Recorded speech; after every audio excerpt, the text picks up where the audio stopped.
Happy New Year's, guys. Welcome back to another video, and this is my second video of today, and it's going to be dropping, I dropped my top 5 favorite movies of the year. If you want to go check that out, please go to the top corner right here. I'll have it right here recommended. So, yeah, let's get into this. So, my top 5 worst movies was actually even harder to do than my top 5 best movies.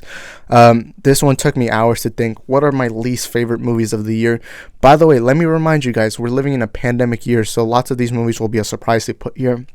Not that many movies have been dropped, and even most of the movies that got dropped were smaller indie movies. So, just take that in consideration. Also, take another consideration that I haven't watched every single movie of the year. Nobody can watch every single movie of the year because there's just so many movies to watch. And, these are just my top 5 least favorite movies of the year. And it's all subjective, by the way. Everyone can have their different opinions. But anyways, let's get into it. So, my number 5 least favorite movie of the year is Sonic the Hedgehog. So, I grew up with Sonic. And, I loved Sonic. And then when I found out that they were creating a movie, I was like, yes, let's go finally. But I was also worried because video game movies aren't really movies I like. And so the first trailer drops and we all know what happened, the whole ugly CGI. I thought the trailer, the story was what scared me the most because the story was just road trip movie. I remember all my friends were like, the CGI looks bad, Dr. Eggman doesn't look like Dr. Eggman, or Dr. Robotnik, sorry, I apologize. And, all I thought was, no, I'm more mad at how the story feels. It just feels like it's going to be a fun kid road trip movie. Then the second trailer drops and everyone's like, oh my gosh, it looks amazing, the story and all that. And to me, the story still, it worried me a lot, what the story was. And I know they fixed the CGI, but really, to be honest, the story is what scared me. And then I go watch the movie, and I was actually right, because the story was just this fun kid road trip movie. It basically just felt like a road trip movie, but let's just add in Sonic. The movie was honestly, it's not terrible, but it's an okay movie. This still continues my whole thoughts that I've never seen a great video game movie. Detective Pikachu is my favorite one, but that's actually a sad thing to say because Detective Pikachu is an average movie to me also. Hopefully, Uncharted with Tom Holland and Mark Wahlberg saves that, or maybe even, Mortal Kombat, maybe that movie will save my thoughts on video game movies. But for now, Sonic movie was an okay movie. I originally had given it a 6.5 out of 10. But then I, decided to give it a 4 out of 10 because honestly, I think the Sonic movie, it had so much potential, but it went downhill because it felt like they were playing it too safe. They were like, okay, we know video game movies have a bad track record, so let's just be safe with it. So that's why it's in my top and my bottom 5 list. Now, number 4 is a movie I was surprised I would even ever think of putting in this list. And it's Doolittle. Doolittle, I like the original movie with Eddie Murphy. I had fun with it. I enjoyed it. But when I heard RDJ was going to come back for this Doolittle movie, and even when I saw the trailer, I thought, all right, good, because RDJ right now is a very popular, or at the time especially, was a very popular actor. He just got off of Endgame, the highest grossing movie of all time. And, Doolittle was a movie that I really hyped up. I didn't go to the theaters to watch it because I didn't think it was worthy of that, but I watched it when I came home, and it disappointed a lot. The movie was terrible. It was plain awful. And, it's just, I didn't like it at all.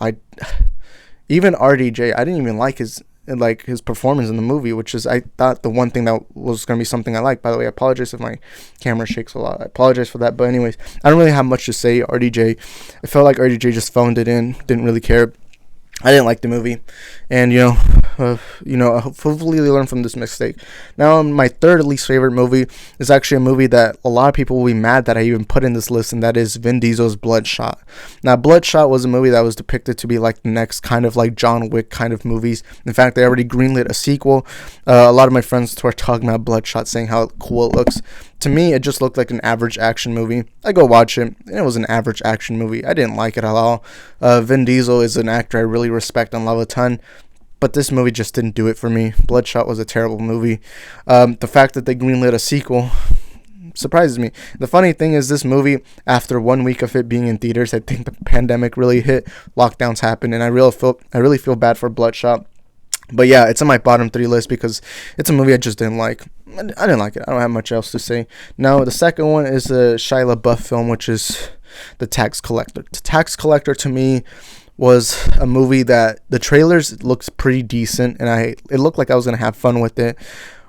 But, at the end of the day, it just ended up being a terrible film there's nothing good about it. Even Shia LaBeouf, an actor who I really like a lot, for me, he's the best part of the first Transformers movie. And that's a movie I really like a lot. But, The Tax Collector was a very bad movie, and that's why it deserves to be my number 2. Now, my number 1 movie is actually a movie I am not surprised at all that it was going to make. Ever since 2 years ago, I was actually not surprised when the first trailer dropped. Yes, 2 years ago. That trailer dropped a long time ago. I remember watching the trailer and thought this was going to be an average movie, and it was actually the first movie I watched after the lockdowns, and that is New Mutants. New Mutants was a movie it was so god awful. I remember I just watched it because it's a comic book movie. Maybe I would be surprised, and it was the first movie after the lockdown. And the movie was just terrible. It was god awful. It was so bad, really, really bad. And I guess we live in a world where I guess I didn't like the movie. I didn't like New Mutants, and the movie I expected to not like it at all. And I don't really have much to say. It's like it tried doing one thing, but then it did the other thing. It's a weird thing to explain without spoilers, but anyways, the movie is just really bad to me. It's the worst movie of the year. And the minute I finished the movie, I thought to myself, yep, this is probably going to make it in my worst movie of the year. But anyways, that's going to be it.